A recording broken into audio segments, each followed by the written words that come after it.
안녕하세요, 그레트입니다. 다들 2025년 잘 마무리하고 계신가요? 저도 올해 참 많은 변화가 있었는데요. 대학원을 졸업하고 결혼도 하고 그 다음에 대치동에서 강사 일을 시작하면서 일과 삶의 밸런스에 대한 고민을 정말 많이 했던 것 같아요. 올해 제가 한국 나이로 30이었는데요. 30대에는 두 가지 자기 개발이 중요하다고 해요. 첫 번째는 체력을 유지하는 것, 그리고 두 번째는 인격이 퇴화되지 않도록 하는 것. 저도 정말 많이 공감했었고, 그래서 올해는 틈틈이 나를 지키려고 노력했던 한 해를 보냈어요.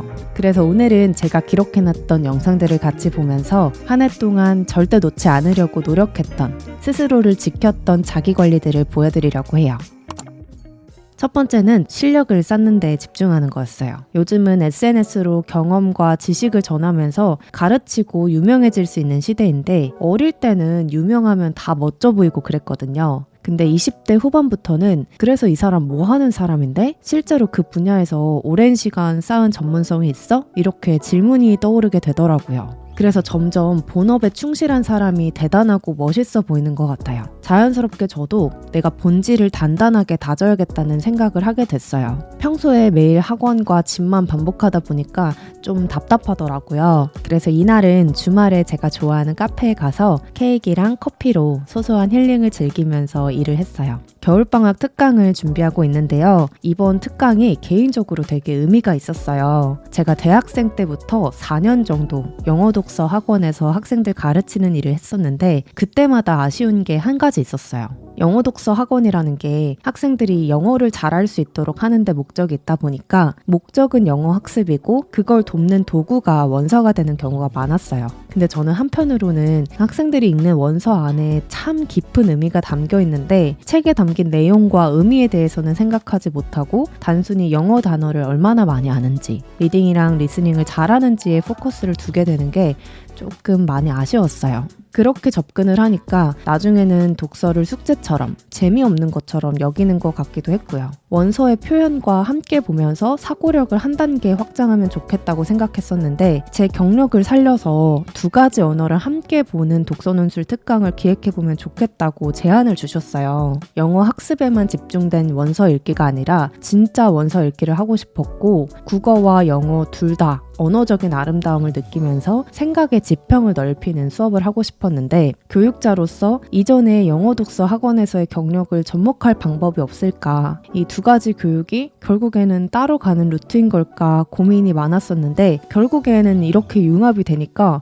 너무 신기하고 감사하더라고요. 정말 헛된 경험은 없다는 말을 다시금 실감했습니다. AI 시대에는 스스로 생각하고 답을 찾을 수 있는 사고력이 더더욱 중요해지니까 지금 하고 있는 교육의 중요성과 의미를 가지면서 일하고 있어요. 한 분야의 전문가가 되고 싶었고, 그래서 몇 년 동안 공부해 왔는데 그동안 내가 축적해왔었던 고민, 연구, 시간, 노력들이 이 시장에서 돈으로 교환될 수 있어서 감사하고, 해야 되는 게 아니라 하고 싶어서 지적인 호기심이 끊이질 않고 일할 수 있는 것도, 무엇보다 내 일이라는 생각을 하면서 일할 수 있어서 정말 감사했어요.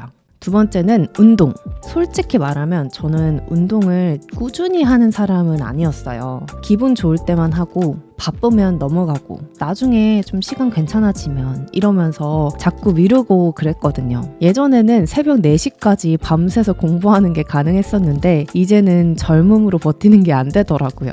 올해 여름에 드라마 미생을 봤는데 너무 공감이 돼서 아직까지도 기록해둔 대사가 있었어요. 내가 이루고 싶은 게 있다면 체력을 먼저 길러라. 네가 종종 후반에 무너지는 이유, 데미지를 입은 후에 회복이 더딘 이유, 실수한 후 복구가 더딘 이유, 다 체력의 한계 때문이야. 체력이 약하면 빨리 편안함을 찾게 되고, 그러면 인내심이 떨어지고, 그리고 그 피로감을 견디지 못하면 승부 따위는 상관없는 지경에 이르지. 이기고 싶다면 내 고민을 충분히 견뎌줄 몸을 먼저 만들어. 정신력은 체력의 보호 없이는 구호밖에 안 돼. 30대가 되니까 정신력은 체력의 보호 없이 구호밖에 안 된다는 말이 너무 실감이 됐어요. 하고 싶은 일과 해야 하는 일은 너무 많은데 이 체력이 안 되니까 내가 꿈꾸는 일을 현실적으로 실행할 수 있는 힘이 약해지더라고요. 존경하는 교수님께서 저를 만날 때마다 그렇게 운동하고 있냐고, 아무리 바빠도 꼭 운동을 해서 시간 일당 효율을 높일 수 있어야 한다고 저한테 엄청 조언을 해주셨어요. 그 말씀을 이제야 비로소 깨닫게 되더라고요. 몇 달 전부터 남편 따라서 크로스핏을 다니기 시작했는데 확실히 하루를 견뎌내는 힘이 생겼고 정신이 맑아지니까 참 좋아요.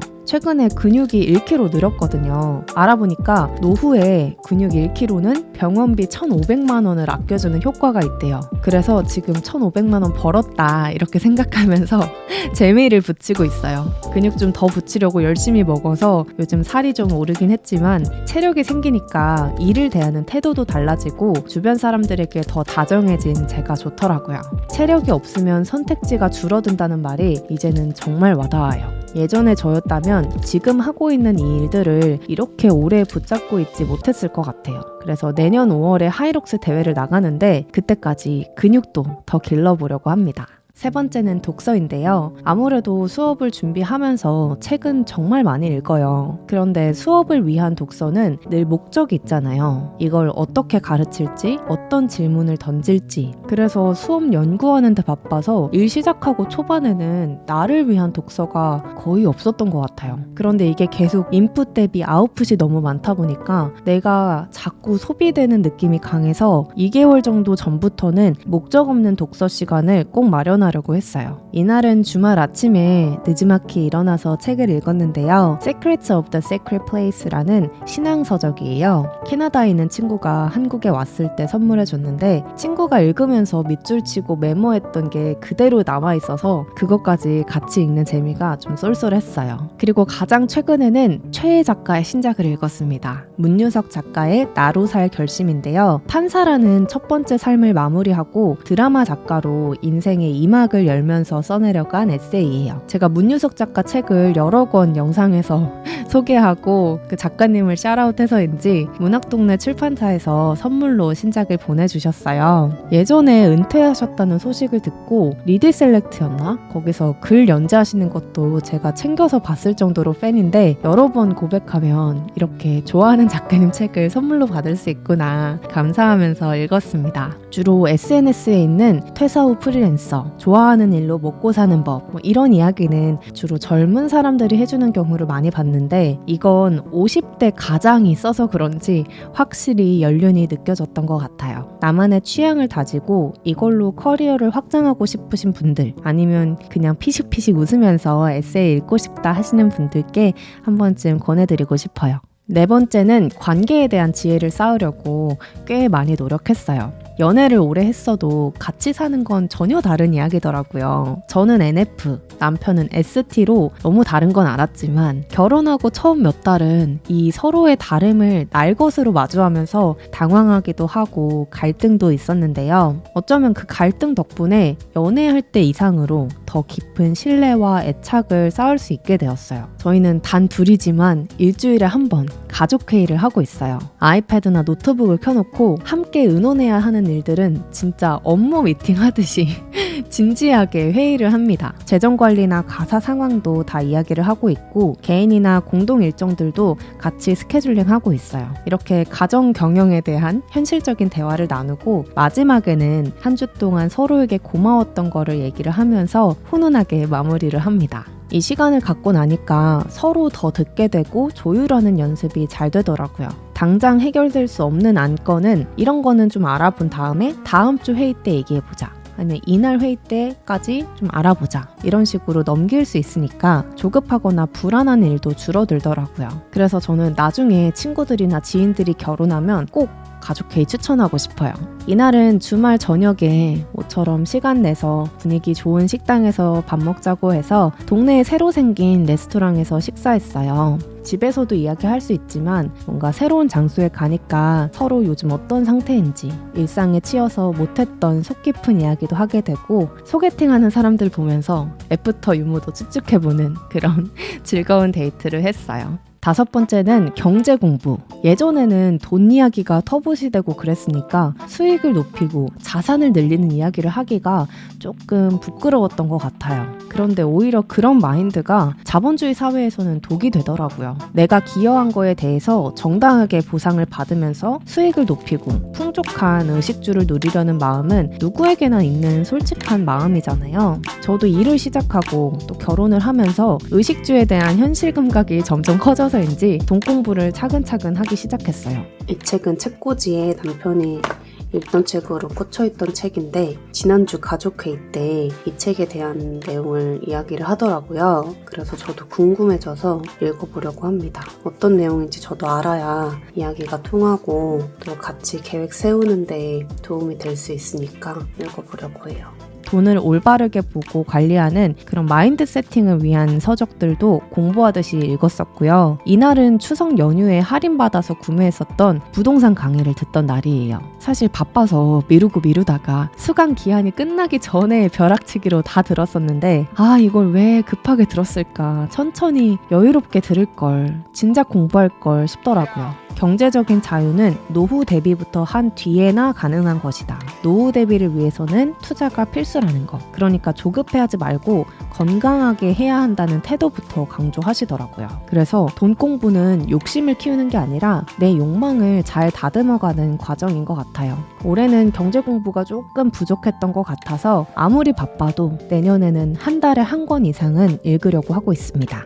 마지막은 글쓰기. 요즘 유튜브든 인스타그램이든 너무 많은 콘텐츠를 보니까 인풋은 넘쳐나는데 아웃풋은 그만큼 좀 줄어드는 것 같아요. 구독자분들은 제가 아침마다 모닝 페이지 쓰는 걸 아마 알고 계실 거예요. 종이에 손으로 글을 쓰면 내 생각이 어디로 흘러가는지, 지금 내가 어떤 상태인지 정직하게 보이더라고요. 머릿속이 저는 항상 좀 꽉 차 있는 편이라서 이렇게 일부러 비워주고 있어요. 일할 때는 글에 얼개를 짜고 구조가 있는 글을 가르치고 또 마케팅을 위해서는 조금 야생적인 언어로 영업적인 글도 써야 되잖아요. 그래서 혼자 쓰는 글만큼은 좀 힘 빼고 목적 없이 아무도 보지 않는다는 마음으로 자유롭게 쓰게 되는 것 같아요. 이게 또 묘하게 글쓰기의 균형을 잡아주더라고요. 요즘은 AI가 글도 대신 써주고 또 정리도 대신 해주잖아요. 그래서 더더욱 자기 생각을 가지고 표현하는 사람이 중요해지는 시대라는 걸 느끼고 있어요. AI는 대신 일을 해줄 수는 있어도 결국 마지막 판단은 스스로 내가 정해야 하니까요. 그래서 저는 점점 내 생각을 내 언어로 남기는 힘이 더 중요해질 거라고 생각하고 있어요. 이날은 미팅 전에 카페에 앉아서 올해 내 에너지를 올려준 활동이 뭐가 있을까 이런 주제로 글을 써봤는데요. 쓰다 보니까 운동 이야기로 가더라고요. 예전에는 운동이 나의 에너지를 쓰는 활동이었다면 이제는 운동이 나의 에너지를 올려주는 활동이 된 것 같아요. 체력이 생기니까 일도, 관계도, 마음도 조금씩 여유가 생겼던 한 해를 보냈습니다. 이날 쓴 글도 궁금하신 분들을 위해서 더보기란에 블로그 링크로 공유해둘게요. 2025년을 돌아보면 저는 상담을 하면서 마주하고 싶지 않았던 제 결핍도 마주하고 인정하면서 마음 공부와 내면 성장을 한 단계 좀 이룬 것 같아요. 그 덕분에 이전보다 조금은 더 여유로운 어른이 된 것 같다는 생각도 해봤습니다. 예전에는 루틴을 정해놓고 지키지 않으면 스스로에게 되게 가혹하게 평가하고 그렇게 질책했었는데 이제는 내 컨디션에 맞게 조절할 수 있는 유연함이 생긴 것 같아요. 루틴이 중요한 이유는 완벽하게 지키기 위해서가 아니라 무너졌을 때 다시 돌아올 수 있게 해주기 때문이라고 해요. 그런 마음으로 스스로에게 조금 너그럽게 시간 관리도 하고 자기 개발도 하는 한 해를 보냈어요. 여러분은 올해 스스로에게 어떠셨어요? 2025년 한 해 동안 정말 고생 많으셨고요. 저랑 같이 이렇게 영상 봐주시고 소통해 주셔서 너무너무 감사드려요. 내년에는 조금 더 자주 인사드리도록 할게요. 그럼 모두 새해 복 많이 받으세요. 안녕.